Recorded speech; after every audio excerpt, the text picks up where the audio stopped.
Grab your cup of coffee. Sit down for a story. Let's all go exploring. Making it after 40. Making it after 40. Making it after 40. Hello, friends, and thank you for joining me for this week's episode of Making It After 40. I am your host, Lisa Rodriguez. I am an actor and writer who is still trying to make it after the age of 40. On this show, we explore what it means to be an artist trying to make it as a middle-aged person. Today, my guest is Sharon Blynn. Sharon considers herself what she has coined an actorvist. She is also the founder of the organization Bald is Beautiful. Sharon's journey is incredibly unique. Becoming an actor was never in her life plan, but after being diagnosed with ovarian cancer at the age of 28, she saw acting as a way to raise awareness around a different way of fighting cancer, with joy and a full life, and she wanted to break conventional standards of beauty by embracing her bald head. Sharon continues to choose to shave her head in order to demonstrate that bald is beautiful, and women going through treatment shouldn't feel like they've lost their beauty or femininity simply because they've lost their hair. Incredibly, Sharon has gone on to build many credits, most notably as Soren in the Captain Marvel movie, all thanks to her bald head and talent. Sharon's story is inspiring and moving, and she uses her journey to connect with others and give them back their confidence. And with that, enjoy the show. Hi, Sharon. How are you? I'm well, thank you. And Good. How are you? I'm good. It's so nice to Cool. meet you face to face. I know we've had a phone conversation, but Yes. it's really nice to get to meet you. So Sharon is an actress, activist, Actorvist. activist. Yes, that is right. Actorvist. You I use can that. get into explaining that later. Yes, if you well, we are definitely going to cover that. And yeah, so past podcast guest Dau sent me your information and said you got to check out Sharon. I think she'd be great for your show, and I thought so too. So I'm glad you agreed to be on my Yay! show. Welcome. Thank you. Thank you very much. Yeah. I'm really thrilled to be here. Yeah. So Sharon, I usually like to start off the show with having my guest tell us a little bit about your journey and how you got to where you are now. And I know from kind of doing a little bit of poking around on the interwebs On that the interwebs, you have a little bit of the quite internet. a journey. Yes. So why My don't you path share has with been a us? little twisty, windy, turny, topsy-turvy. Those are the most interesting paths to Yes. learn about.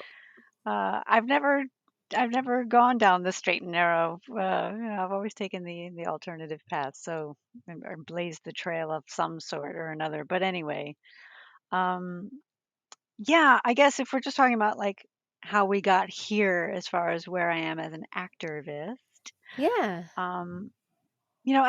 I guess at my foundation since childhood, I've never, as we were just starting to say, I've never really conformed to conventional ideas of what it's supposed to be a girl, or Yeah. what we're supposed to do. I didn't do all that stuff. I Yeah. read comic books and played Dungeons and Dragons and never Yeah. wore skirts and carried purses and Yeah. wore my brother's hand-me-downs. I have a twin sister and an older brother. And we didn't have a lot of money anyway, so I didn't really have all the right brands and styles. Oh, yeah. Mm-hmm. Yeah, so what was supposed to be cool, or all that sort of stuff. I just did not fit in those things. And I was frankly, I was just proud of that, really. But it was also, and at the same time, a struggle because I was also teased and bullied for those same reasons. So, my path and journey with self-esteem has been an interesting one. But so even before I started acting, I had always felt like the stuff that we see in the media um, it's traditionally perpetuated a narrow set of standards for what is considered beautiful and feminine. Yes. That hurts girls and women, really. So, and especially then when I was going through my ovarian cancer journey at age 28, everything, it was kind of amplified. Everything I saw on TV and film and magazines just made me feel worse than I already felt Yeah. at that time. There was things happening inside and outside my body, in and out of my body, that were not in my control. And Uh-huh. now here we're saturated with all these images of, what the standard is, and Yeah. now I What can't do feminine is anything. supposed to be. Yeah, how we Yeah. define that, and Yeah. all that sort of stuff. So Yeah. then I had an even more palpable understanding of the power of the visual media to, transform and shape how we perceive ourselves, how we perceive, something like the cancer journey, and Yeah. even how that specifically is portrayed in the media. Hmm. So after beating ovarian cancer thrice, three Wow. Three times, times. 3 times in Heck 3 years, yeah. I decided, I had this in my first recurrence. I had this idea when I finished with this cancer thing. I'm going to start Bald is Beautiful.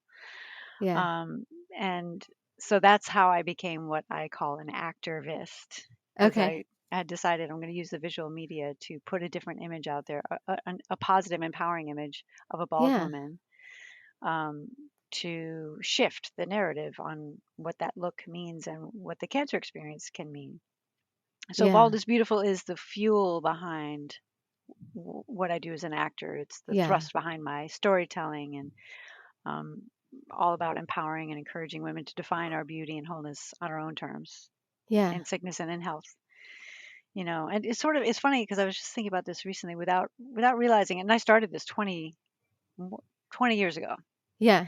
And when I started doing it, I didn't realize at the time, because now what we know in the mainstream lexicon as representation, that's what I was doing. I had this basic Yeah. idea. My thought was, here's the oversimplified version, is if people see a happy, smiling, healthy, bald woman in TV and movies, then someone being diagnosed with cancer, their first thought won't be, oh my God, I'm going to be ugly without my hair. It'll be, oh, I'll look Yeah. like that woman on that TV show, or that woman in the magazine.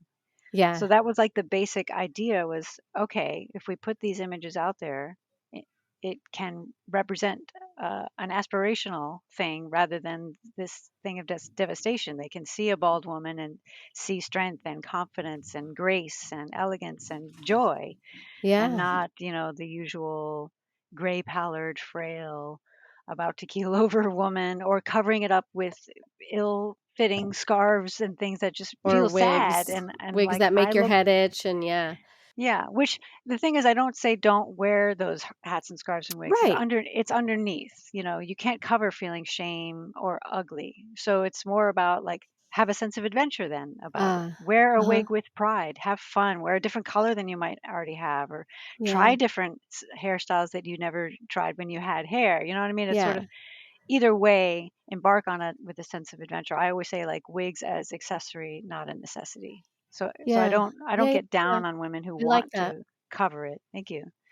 Right, because the Yeah. idea is that you should be able to whatever beauty is to you, you should be able to express that. And so if it is wearing a a more traditional wig, if that's what makes you feel good, Yeah. then you should do Or that. trying And different ways to put on a wrap, or a baseball yeah, caps, yeah, or yeah, cowboy hat, yeah. whatever it is. It's Yeah. just, it should ideally, to me, be an option, and not, instead of, I always like to say, we're already going through hell. If we're going through cancer, we don't need to carry society's baggage with us. It's like, we don't Yeah. need that extra burden while we're fighting for our lives, to wonder about, like, am I still beautiful? Am I still whole? If I don't have my ovaries, am I still biologically a woman? If I don't have my breasts, am I still sexy and attractive? All these things Yeah. that society tells us we need as the sum of these parts to define our beauty. Yeah. It's like bullshit. Sorry, I don't know if I can curse on this show, Oh, but that no, it's fine. It's totally fine. okay, Yeah. PG-13. Yeah, yeah. Yeah. But yeah, so so I came through into the acting world from this sort of side door of, I didn't do Yeah. any acting before that. I worked in the music business, and I was all about promoting other artists, and, like, Yeah. bringing great art to the world, and being, like, behind the curtain, and, like, don't look at me, look at them over there, Yeah, yeah, I saw that you got your degree, you got the first degree in, oh gosh, I'm gonna missay it, in through no, Ethnomusicology. ethnomusicology, yeah. Ethnomusicology. It's So, basically our anthropology and music and sociology kind of rolled yeah. into Yeah, and one. from there, then you ended up going to work for Verve. First Blue Note, I was at Blue Note Records. Oh, I was okay. a jazz head. I still am. I'm a jazz head. So Yeah. like for me, I was in New York, the jazz mecca of the world. I went to work. Blue Note was like some of the first albums I ever had. So I'm like That's so interning during cool. college at Blue Note Records. I met Bruce Yeah. Lunball. I was just freaking out. Oh my gosh. So That's yeah, so cool. my whole idea then was I want to be like the next kind of Berry Gordy, Clive Davis. I just want to bring great artists to the world and also Yeah. connect people. Like my whole thing is about connection. Like as a producer, my like oh I know a great songwriter and I know this singer and you two should work together and oh this great arranger and Yeah. so putting people together and like, having this kind of assemblage of great artists to just that was like my jam. And then I worked in the music business for a while and wah, wah. Yeah. Like I love music too much to work for a record company is what ultimately ended up Oh, happening. I did the Blue yeah. Note and then I worked at Verve for many years, Yeah. worked my way up soup to nuts, wanted to learn how the whole business works because I wanted to have Yeah. my own company and do Yeah. that artist development kind of thing and production and that sort of stuff. So, and artists from all That's over the world, just my ears are like very wide. that's awesome. And Yeah. so then life threw you for a loop, obviously, Life, and I went you through the cancer yeah. wormhole, the Yes, the wormhole that cancer. is cancer, ovarian Uh cancer. Yeah, yeah. I had actually left my music business job because of Okay. I love music too much and didn't want to work at a record company anymore. And I left, and I was in a transatlantic New York to London love relationship at the Uh time. So I was like, okay, well, maybe I'll leave this, go there, try to figure out what I want to do next.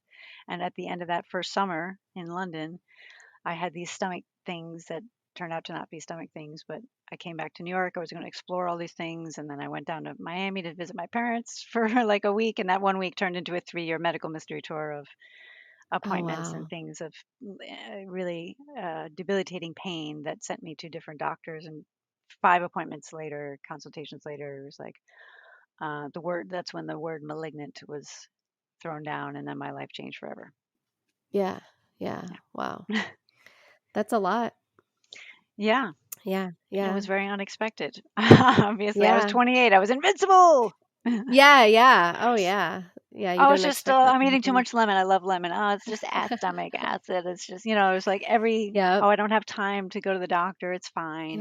Yeah. Even though sometimes Yeah. I'd walk down the hall and I'd literally have to stop in the middle of the hallway and sit down on the floor and wait for this pain to pass. And it was like, Oh oh, I my must have gosh. eaten something wrong. It was just Yeah. we women, It's we go through so much physical pain yeah. naturally, on a Yeah. cyclical monthly basis. So we almost train ourselves to dismiss our own pain. Yeah, I agree. And then we also prioritize everything else so much, Yeah. even as an adult, I just went and got my the first like full body skin check that I've done in, Oh, I wow. don't know, Yeah. 15, 20 years, maybe even longer.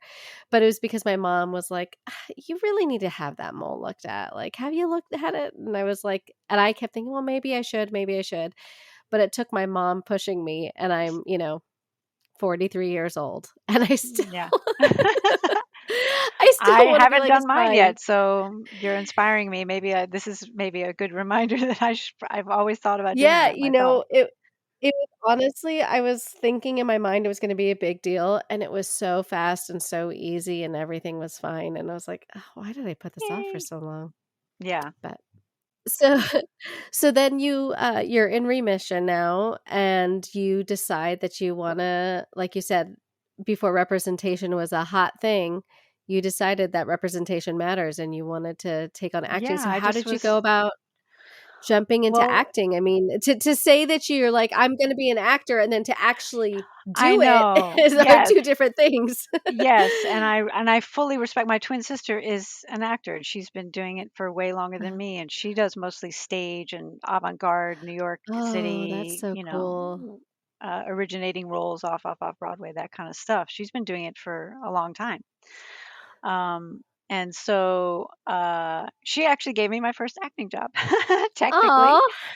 She had put together this collective of women. She called it Off the Muff, and it was Uh-huh.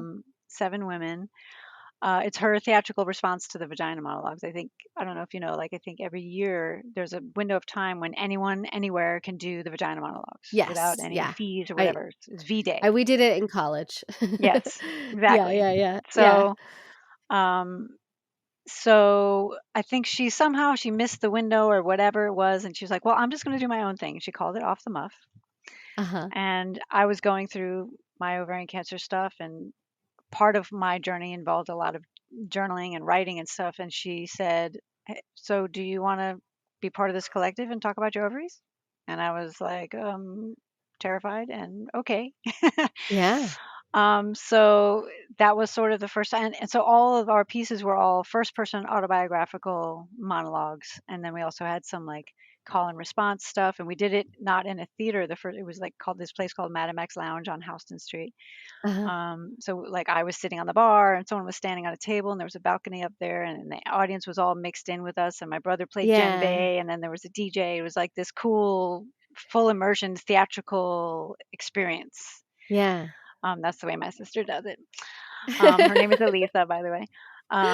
Nice. So hi, Idris. Shout out to my twin, monozygotes. Um, so yeah, so she invited me, and then it was grueling. Oh my God, because like I said, I was not in front. I was in the background promoting other people. Like you go out there, Yes. and so very uncomfortable. Yeah. Um, and also since it was very personal, I was passionate about it, and I had a lot of feelings about what I was going through. So we took some of my journal pieces and, she worked with me and she was a tough as nails director. She wouldn't let me get Yeah. away with anything because I was totally like, she was in front of me and I was like, I can't look at you. Can I just close my eyes and look out the window? Like, she was like, no, you have to open your eyes. You must look, you must face, you must dig. And I was just like, oh my God, this is awful. Um, Something I Only a love now, which sister. is ironically, it was just torture, Yeah, yeah, yeah. loving torture.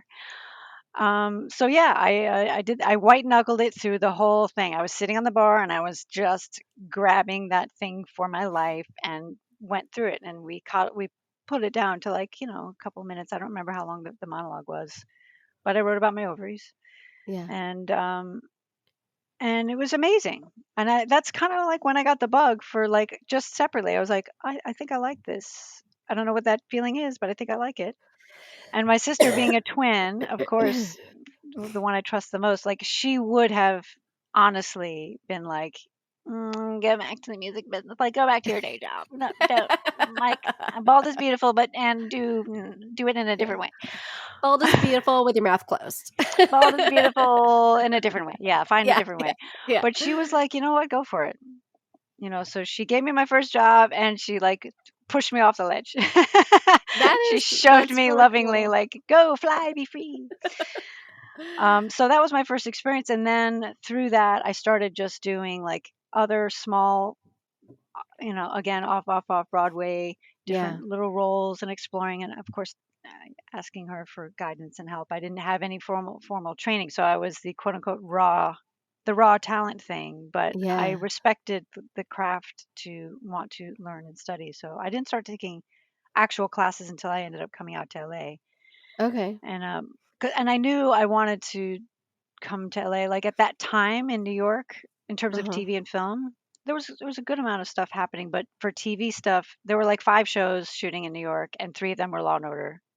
Yeah. So just like it was just at the time, most of the stuff that was happening was out in LA. So I knew I would, if I wanted to try that thing, I would have to come out to LA. Yeah. So, and I didn't know what I was doing. Like I literally, I took some photos with a friend who was he was starting photography. So I took we had Yeah. black and white headshots. Yes. They were black and white, actual printed headshots. And I had the 1-page Bald is Beautiful mission statement in Comic Sans, which I learned my lesson later. Okay, but it was Yes. Comic Sans font with Ravi and the Bald is Beautiful in Ravi font. It was ridiculous, but it was on pastel paper, and I stuck that on the back. Uh-huh. I stuck that on the back of my headshot and just started pounding the pavement, sending it out, and Yeah. finding websites where I could, submit myself for stuff. And um, And how old were you at this point when you were making this decision to just, well, because you had already decided to change careers, um, and then you had to deal with the cancer stuff. Was it, did you the know cancer that you schmancer wanted stuff. the very important cancer stuff? Did you know right out the gate that you wanted it to be acting was how you were going to do The Bald is Beautiful? And so your I sister knew gave I you the wanted to chance? Or use, well, okay. I knew it was the visual media. It was just like, because I was like, I'm tired of seeing when they show a story, specifically, let's say a storyline about cancer, I'm tired of seeing, first of all, older, because everything around me made me feel like I'm too young for this shit. Yeah.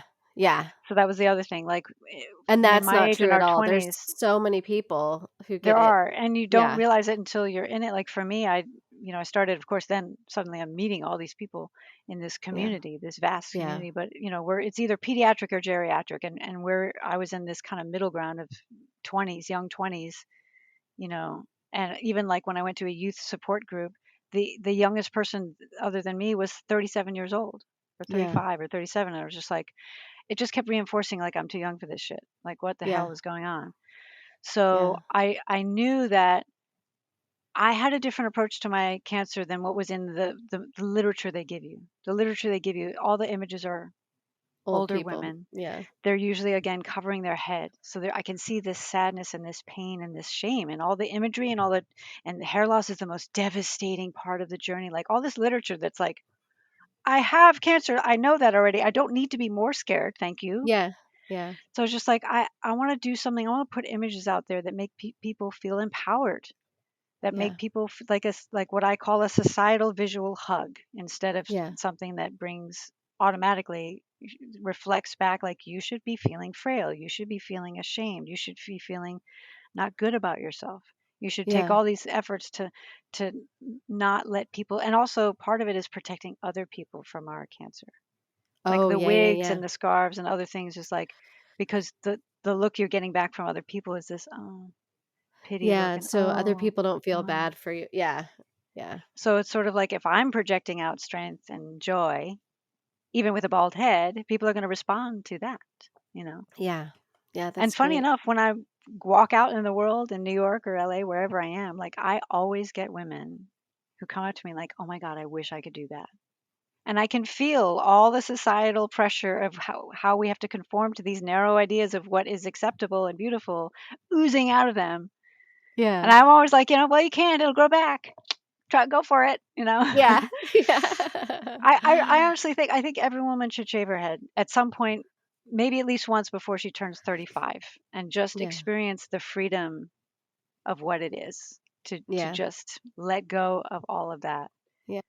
You know, I Yeah. I I say that's my thing. I have a friend who just did that. Well, she's the same age as I am, but she just shaved her head on a whim. She's not sick. Right on. Yeah. She's had hair like down to the middle of her back as Hmm. long as I've known her. And she's like, you know what? I'm shaving it. It Right looks great. on. It was Yeah. I great. was Yeah. terrified to do that. Like I had that was like my trademark.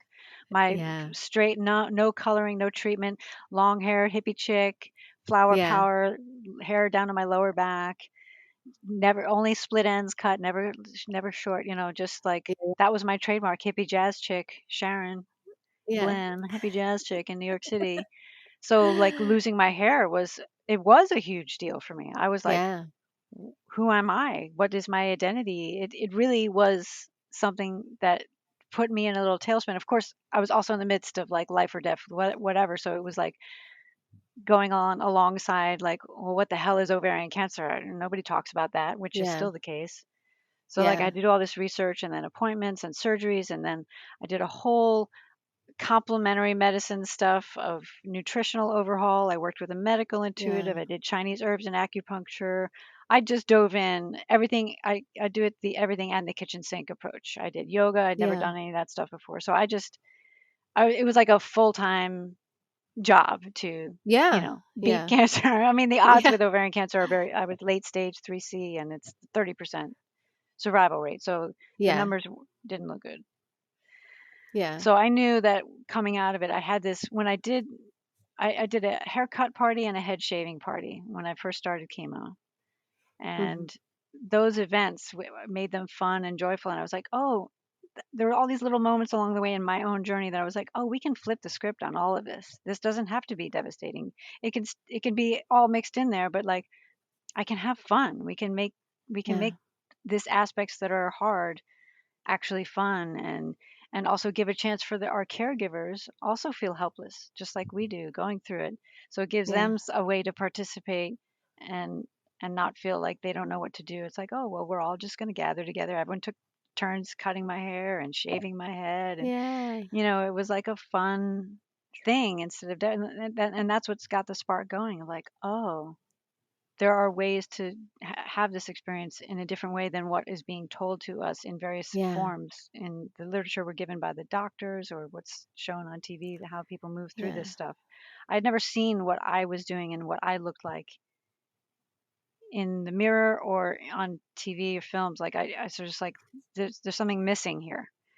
And so that was like the impetus to do it. And then also I met up with a theater group down. This is all in Florida when I was visiting my parents. They were doing a presentation of Wit, and I they don't know invited that show. real can Wit.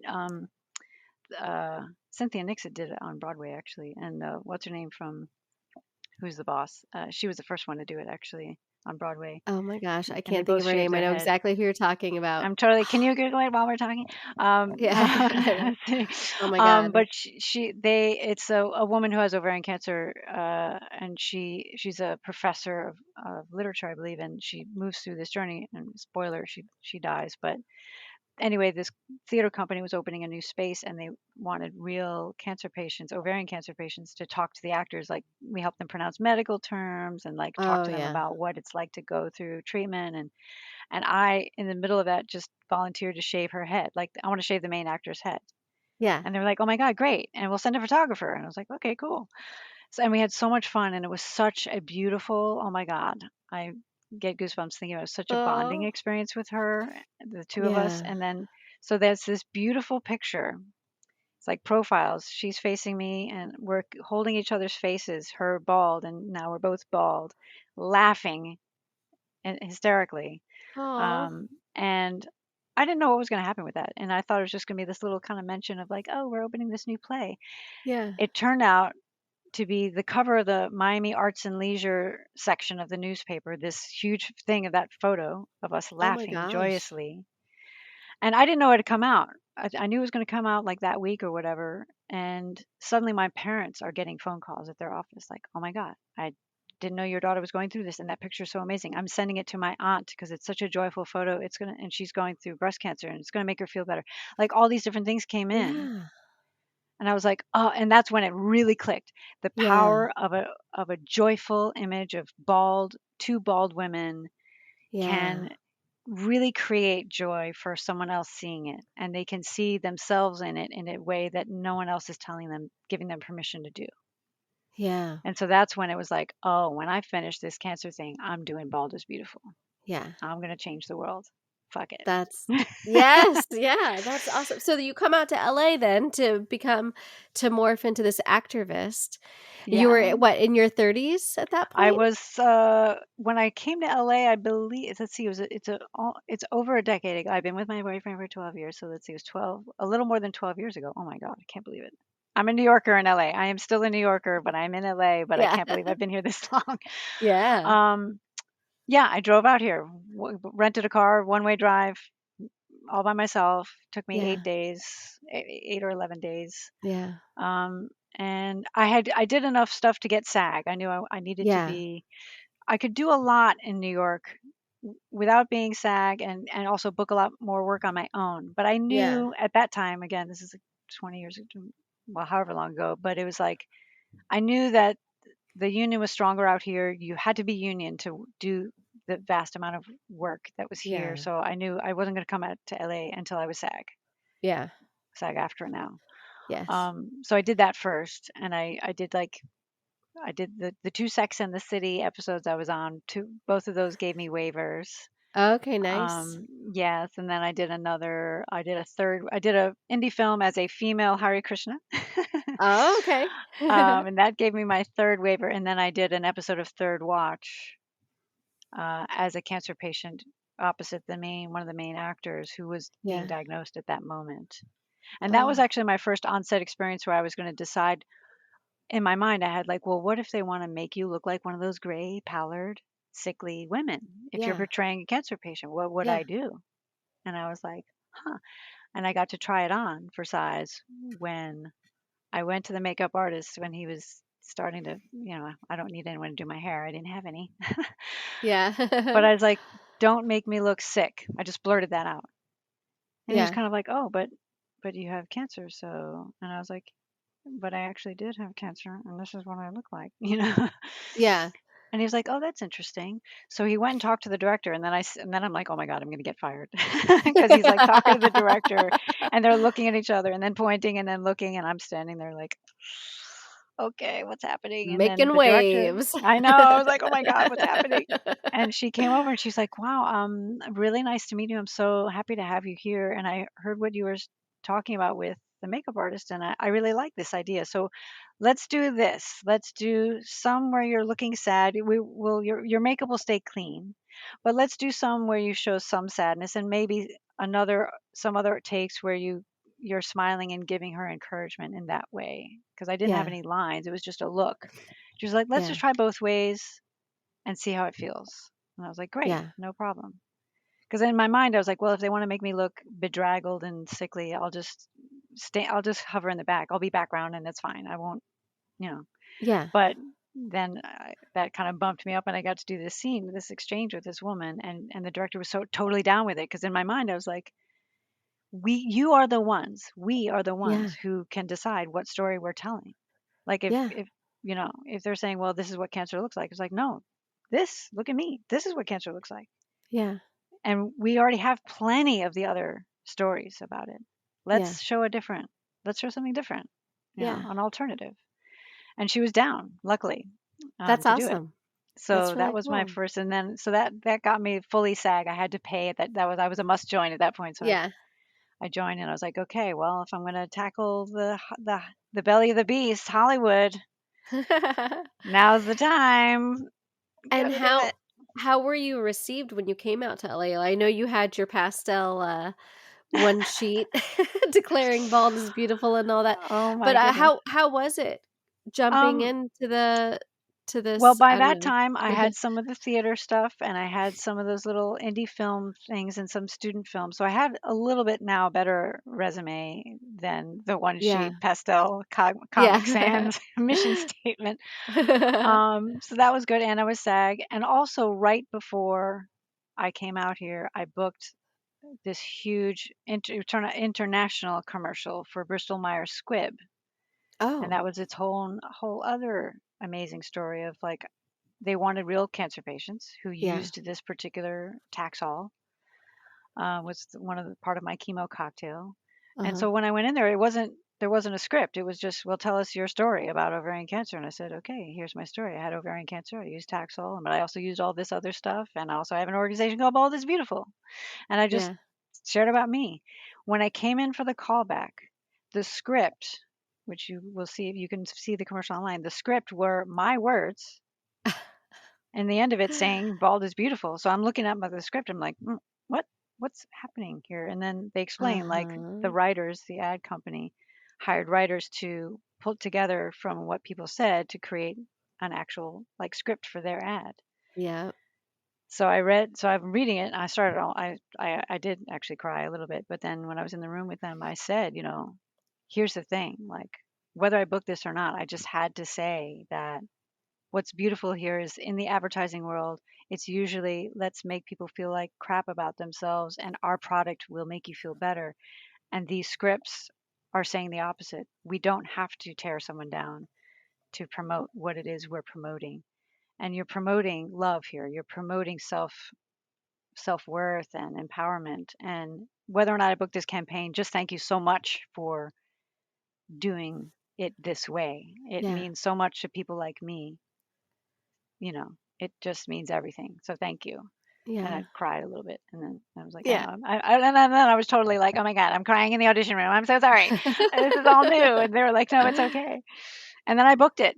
So I came out to LA with a national, it was print, cable TV. It was like huge full page Wall Street Journal, the double truck, Oh, wow. huge, and says, bald is beautiful. So I Yeah. came out here with a fully validated, in my mind, like a validated vision. I started Wow. this spark of an idea that I'm going to do this thing. And it was totally validated in this incredible way. And I came out to LA with like an international campaign. So it was like I got agents and reps kind of right away, boutique Yeah. sized, whatever. And I just hit the ground running when I got out here. Yeah. That is Yeah, so cool. it was crazy. I Wow. actually did come out here for a 1 week thing before that. And I made a contract with myself. I said, if I don't hate LA, because I'm a New Yorker, I'm telling you. Yeah. I said, if Yeah. I Yeah. don't hate LA, I have to come out here within a year. And when I did the 1 week workshop stuff, I didn't hate it. And then I booked that campaign. So I was like, okay, well, you told yourself you had to do it. So You made I'm a going to keep promise to my yourself. promise. I like that. So all that That's stuff sweet. combined, that's what carried me out here and Yeah. really allowed me to hit the ground running. Wow. Wow. And then Yeah. I saw like you've been able to kind of transform this into like your activism work, and you go around speaking, yeah, and Yeah. sharing I your haven't done it in story. a while. I haven't done that specifically in a while, too, especially in the last few years, obviously. But yeah, Yeah. I would speak at different events, and I also back east. I used to go and do like hospital visits, and then Yeah. this organization in Spain brought me over there, and I visited children in hospitals there, and kids light up when they see like an adult with Yeah. no hair, you know, saying it's okay. It's sort of like I feel like it has a little bit of a different thing than seeing their fellow patients who also don't have hair or have Yeah. little knit caps, and they're adorable. Yeah. um, but when an adult walks in, also a woman saying, like an adult woman saying, yeah, like you're okay, like this is Yeah. okay. You know what I mean? It does Yeah. feel like it has a little bit of a different Yeah. energy to it for them. Yeah. So yeah, I try to stay involved with a lot of that stuff. I think it's really neat that you've been able to use this artistic medium to get your message out there. And I have a friend who is going to be on this podcast. Uh, Yay. yeah, yeah, we've been talking about, okay, we got to line up our schedules, and we always would say, like art, like basically don't take art so seriously. Like art belongs in the toilet, like. Because we're just like, it's just art. But at the same time, it is like, it's really neat when art can provide so much value in so many different ways. And Yeah, this way in particular, you've been able to use it to bring so much good into the world. And that's really special. thank you. Yeah, Yeah. it's been, I've had some amazing experiences. And the funny thing is, like, most recently, the biggest, quote unquote biggest thing, like I did two Marvel movies as a bald That was, alien Skrull. Like, I was well, that's what bald, I I was was an gonna, alien, and I got to be bald. Yes. that's what I was gonna ask you about next, is like, okay, now let's get into Marvel. You're in Let's the talk Marvel Marvelistic. universe. I'm in the That MCU. is, So remember I told you I read comic books growing up, and I wasn't kidding. And I'm a yes. Marvel girl. So from childhood, Marvel kid, right? Yes. And so that was beyond. I had actually met Stan Lee at LA Comic Con 2 years Okay. before that. And I thought that was Oh, my bucket list pinnacle moment of like, I met Stan Lee. He was 94 at the time. I was like, oh my God, okay, check that off the list. Had no idea what was coming 2 years yeah. later. But yeah, and then I got to be in the MCU, bald, Yes. Skrull, married to Ben Mendelsohn. Swoon. Yes. Talos, my husband Ben Mendelsohn Talos, and the first female-led superhero movie in the MCU, with the first Yeah. female director in the MCU, um, Yes. with the team with Ryan Fleck and Anna Boden. So like all of it was so like Sharon Blynn jam, like Yeah. feminist, kick-ass, Yeah. positive messaging, Marvel, bald, sci-fi Yes. geek. It was like full spectrum Sharon Blynn peak moment. That is so amazing. That's really cool. Yeah, Yeah, that is truly a peak moment for you. it really is. I will never not be completely geeked out about that whole everything, you know. Yeah. It's And just it's means not so just a much. peak moment for you. I mean, for most actors to be able to be in the MCU, I mean, come Yeah, on. but like as you can tell, like professionally, Yeah. yes, that's obvious. But like Yeah, for me personally, just oh my unbelievable. God, Yeah. there are no words. Unimaginable. There are no words, you know. And I've had Yeah. really other delicious, smaller, like different appearances on like This Is Us and Shameless. Shameless, I was Yeah. playing a cancer patient, and in that scene, I actually got to basically kind of co-write the scene. Like they needed a certain timing of the camera work, and so I kind of joked to William H. Macy, my scene partner, Yeah. like, "Oh, I could probably give them some ideas about what to say because this is kind of like this is my life, you know." So he kind of Yeah, like, yeah. "Yeah, okay," and then he went away, and then the director came over and was like, "Hey, can you come over here?" So it's me and the director, Mimi Leader, and Alex Borstein, who Yeah. wrote the episode, and the three of us, and they're like, "So we heard that you might have some ideas of some dialogue to add," and I was like, "Blink, blink, yeah, I do."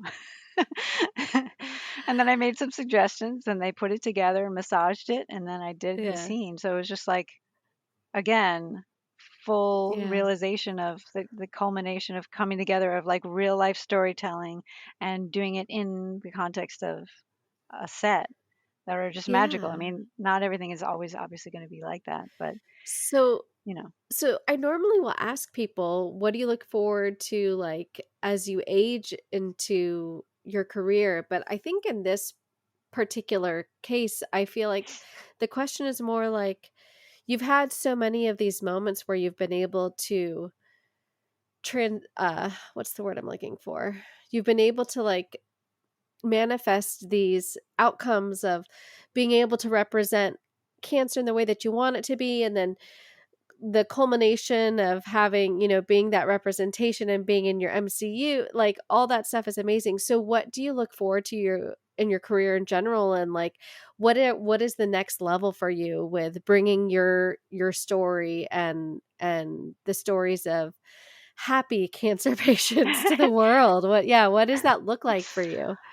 um like in Oliver, you know, please sir, can I have some more? You know, it's really that. You know, the funny thing is with each milestone that I meet, it's sort of one of these things like, well, I'm done. Like it's complete. Like everything is complete when it happens. And but then Yeah. it's like, yes, now, and it's like a ellipsis, you know, dot, dot, dot, continuing on. Yes. So like I still have a couple of my pie in the sky, bald is beautiful when I first started it dreams that Yeah. I hope to still accomplish. I mean, Oprah doesn't have Yes. the Oprah show, but she still, so my one of my dreams was to be on the Oprah couch, um, Yeah. and talk about, because the thing is with booking acting roles comes publicity, right? And that was the thing that happened with Marvel. That was the other full circle realization was I got the opportunity to do some publicity stuff, and I got to then in print talk about bald is beautiful and what Yeah. it is I'm doing and why. So the acting became the vehicle for me to use my platform as whatever size it is at this particular moment, and hopefully continue to get larger and Yeah. wider, but like use the platform to talk about these things. Yeah. So that happened with the MCU, and it's like, okay, well, doing more of that. So the other pie in the sky thing is it's like on the fashion world, like I want to walk in New York Fashion Week on maybe Badgley Mishka, I don't know, some super Yeah. cool designer runway to do that. Uh, Yeah. Billboard in Times Square. Yes. Small things, right? Yeah. Um, but the other idea that I had when I first started, the whole idea was I would love like a recurring role on a really great series, where like they always have some kind of quirky lab tech or, you know, something like that, Oh, where it's yeah, like yeah, yeah. the point being regular, consistent exposure to mainstream consciousness of this bald woman who doesn't have cancer necessarily, but it's just a bald woman who's living her life, being herself. And so again, to kind of create that subconscious or unconscious, whatever, infusion of like, Yeah.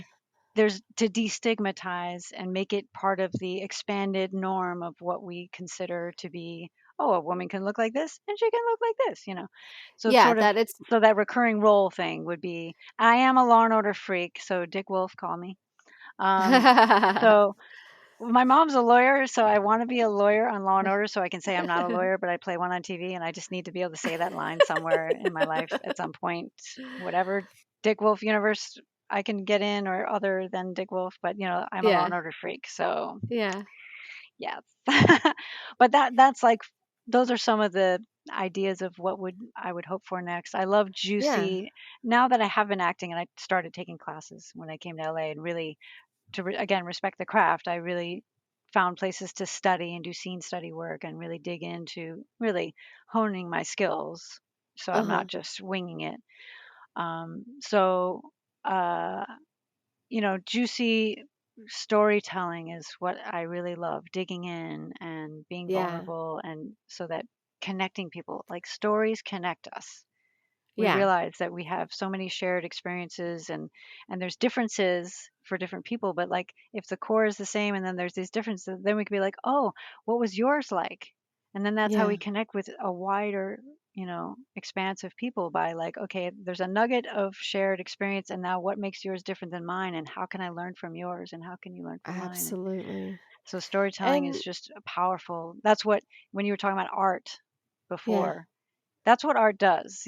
People Yeah. kind of tend to maybe sometimes diminish it, but art is this connective force. Music is a universal language. It's Yeah. this thing that can speak to so many people on a visceral level that doesn't have to be Yes. explained, and that's what connects us together. So just being part of that is like amazing. If you would have told me 20 years ago that I'd be doing this, I would have laughed you out of the room.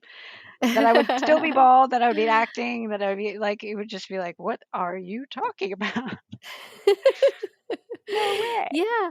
I think that's it too. There's so much connection in stories, and what I'm finding is that the more specific you are, you're actually connecting more because there is so much commonality in those like specific little details, and it might not be the entire story that you identify with, but there's going to Hmm. be pieces and there's going to be elements like, oh my gosh, I feel that way too, or oh, I had a similar experience. And that Yeah. it also brings so much healing to people when they can Yeah. feel like they're identifying and they feel like they're connecting with someone else, which is like we talked about this on the phone. That's a huge reason why I wanted to have this podcast, is because I felt so alone being this middle-aged actor who's like having another go at it, and Cheers to you for God, that, by the isn't way. there isn't there Right anybody else on. who's trying to make this work with a Yeah, I 3-year-old, a started I 43? started acting as a 30 something bald white chick coming to Hollywood.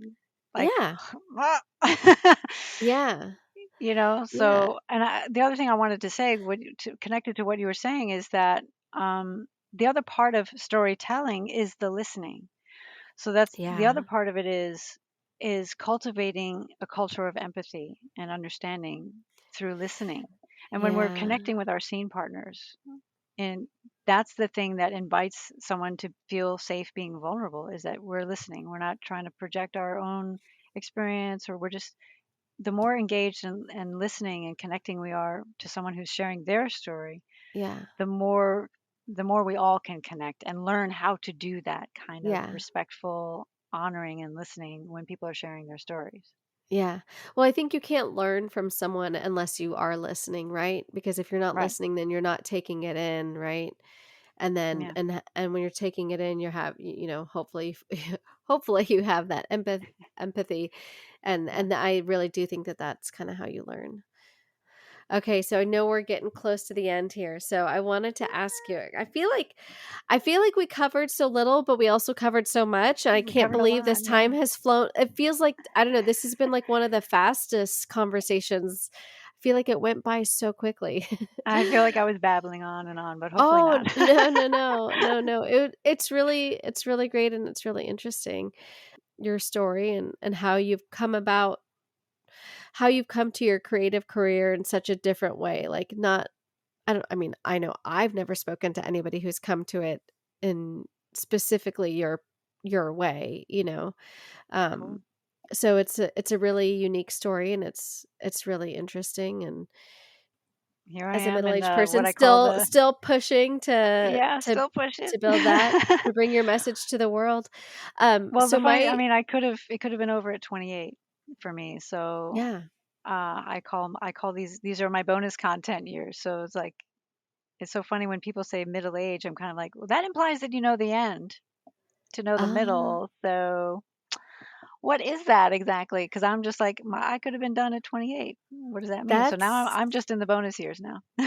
that's a really good point. I think that's a hot take right there, you That's my guys. nerdy math person coming in saying that. So No, but I mean, I think that's also like, that's um it really puts so much value on the years that you have right now when you look at it that way. These are my bonus content years, and it it it automatically infuses gratitude into yes, every moment that you actually, that's have in to my be notes. here. That word is Yes. in my notes somewhere. Gratitude. Anyway. Yes. Yeah. I'm sure gratitude plays a huge part in your life. It should play a huge Absolutely. part in all of our lives. But Yeah. when you've gone through something that you've gone through, like what you've gone through, it really kind of puts it full front in your face. You can't Yeah. ignore it. Yeah. I Can't mean, I ignore it. guess you could ignore it, but You can. why? Why Why would would you? you? Okay, so questions. Two Yes. questions that I always ask people. My first Okay. question is, what advice would you have for somebody who is maybe just coming up now in their career, or maybe looking to make a career change? Maybe they're going through a whole lot of shit like you are, Mm-hmm. and they're trying to figure out what the next chapter looks like. What kind of advice do you have for folks? Yeah. Uh, the first thing that I say to that is yes. Big, cosmic, divine, whatever you want to call it. Yes, do it. Um, that's what I would say. Um, but on some practical stuff, I guess, uh, learn the business of acting. Yeah, There are, it's people. There's that whole like, I'm an artist, it's right brain. I'm creative. I can't do this practical. It's like, it's not a betrayal of your right brain, artiste with a capital A and E at the end. It's not a betrayal of your right brain to let the left brain take the wheel a little bit. You know what I mean? yeah, So learn about the business, because there are so many parts of this crazy business that I find some of the practical things about the business really helpful in mitigating. We are, as actors, we send out auditions, and unless we're creating our own content, which is another option yes, to do, there's so many things that are not within our control, and it's going to be a proportionately speaking an avalanche of no's and rejection, quote yeah, unquote, coming our way.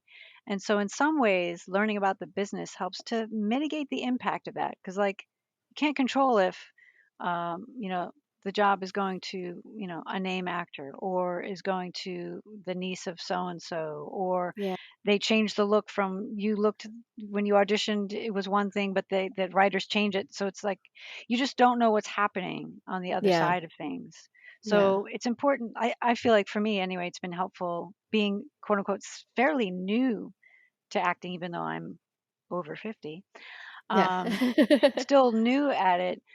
No, having that stuff in my mind helps me kind of let go of the idea of, that booking the job means that's the goal. It's sort of like, no, okay, learn the business, and if I don't book it, it's not, I'm not talented, or I didn't do a good job. It's, there's so many other things. It's sort of that practice of having to let go of something once you put it out there into the ether, and it doesn't come back as a booking, yeah, to not feel down on yourself or feel like giving up. It's, I have an extra layer, I think, of a sense of purpose that keeps me very grounded. Like, I know exactly yeah, why I'm doing what I'm doing, and it's so important to me that that keeps me going in and of itself.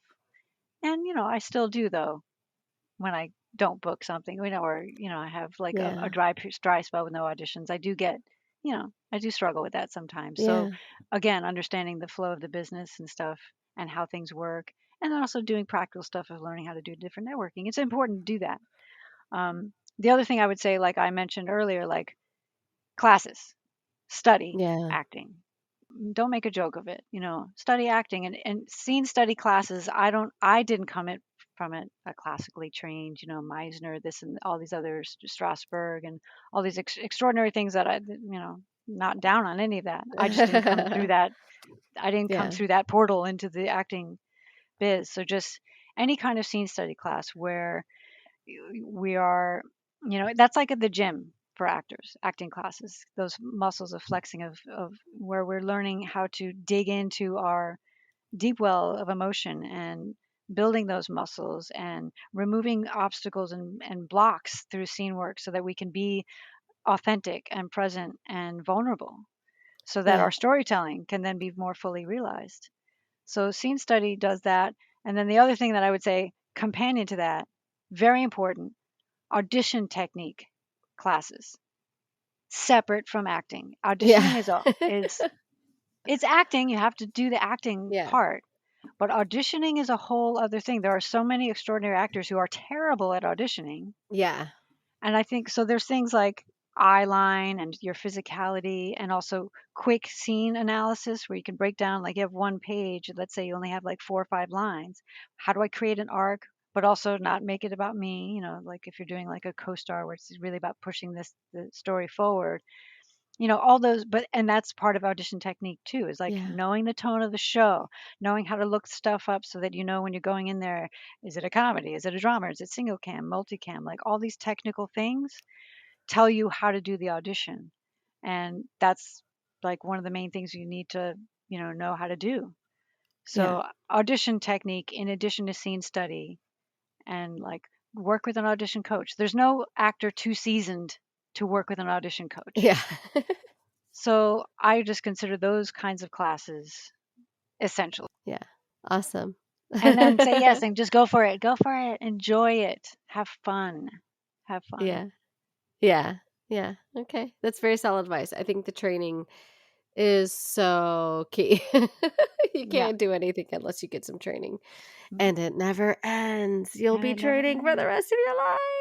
Like life, My right? my husband always says to me, he's like, "So wait, you're taking another acting class? When do these end?" And I was like, yeah, they don't ever." Never. I would Anyway. say also improv class, by the way, Oh yeah, because improv that's is terrifying, right? Like mhm. it's terrifying. But the fundamentals of improv are say yes, move the story forward, Yeah. and don't judge yourself, which are great lessons for life. So I think Yes. everyone in life, whether they're an actor or not, everyone should take an improv class at least once. Yeah. And it's good practice in failing Yeah, because you because there will is no fail failure. a There's no lot. such Yeah. thing. Every medical Yeah. advance, every scientific advance is a result of quote unquote failed experiments. Yeah. Because what doesn't Yep. work, then you build on that, right? So there's really Yep. no such thing as quote unquote failure. Exactly. Yes. Yes. Yes. So then my next question would be, what does making it look like to you? And maybe it's something different now than it was when you're younger. But yeah, what does success or making it mean to you? Um, yeah, that's one of those like you can get so existential with it, right? Oh You can yeah. start with Yeah. the like way out there. Um, I've heard all kinds of answers. well, yes. Well, I guess the first thing that comes to my mind is maybe will sound kind of hippie trippy, Yeah, go for but it. like it's not something, and I sort of maybe touched on it. I don't know if success, making it is something quantifiable. You know, Mhm.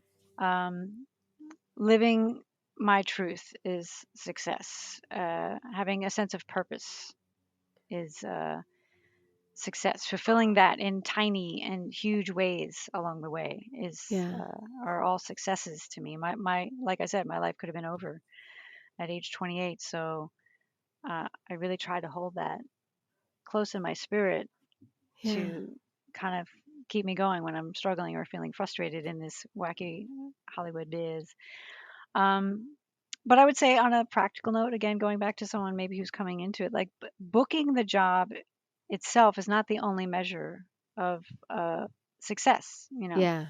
And it's only actually in recent years that I myself actually started understanding that getting the audition is a win. Like that's a Yeah. success. There are so many actors Yeah. out there who actually never get an audition.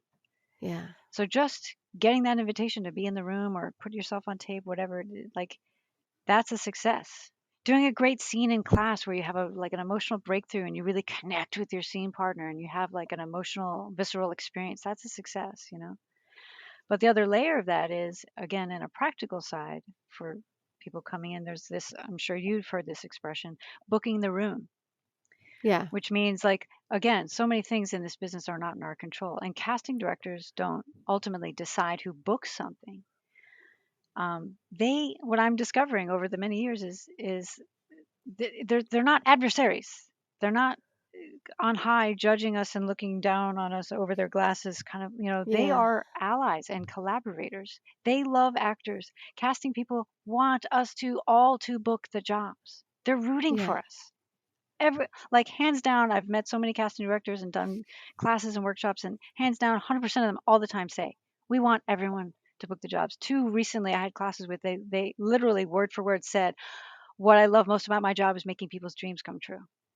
So they're Oh. there to support us and push, to get us in. So booking the room is, you may not book this job, but you've brought your full performance and your full self and your authenticity and your truthful experience to that role or whatever it is you audition for. You don't book that, but they're going to, if they like what you brought in, they're going to keep bringing you in for other stuff.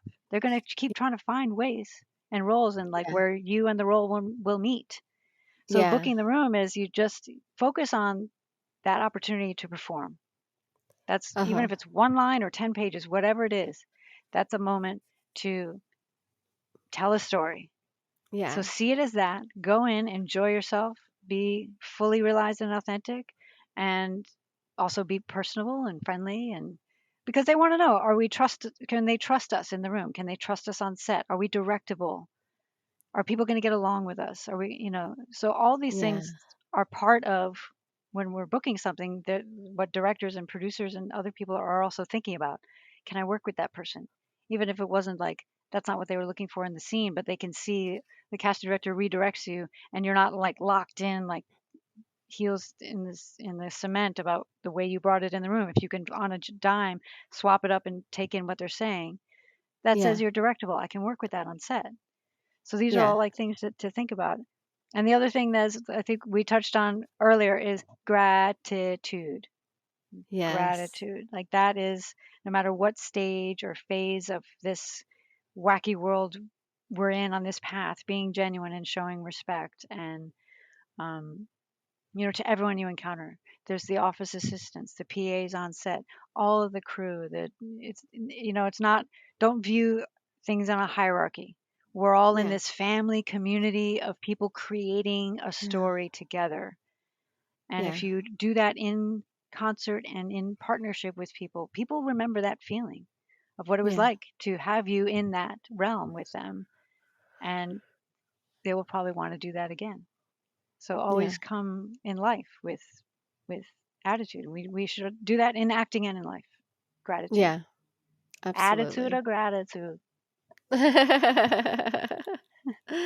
I like that. Okay, so Sharon, where can our listeners follow you? They can follow me. First, they can go to my website, Okay. baldisbeautiful.org. Okay. Baldisbeautiful.org. Yes. So, I'm sorry. Yeah. Sorry. baldisbeautiful.org. Yeah. Yes, and then Instagram, on the Instagrams, it's Yes. at bald.is.beautiful. Yes. Yeah. And of course, if you want to see some of Sharon's work, go back and check out Captain Marvel. So thank And you the again. post-credit scene from Spider-Man Far From Home. Oh, yes. Yes. Yes. Yes. Yes. Yeah. Spoiler. You keep plugging away. I love your message and I look forward to seeing how it grows. Thank And you. I think you're doing some incredible work. So thank you so much for being on the show and sharing it with all of us.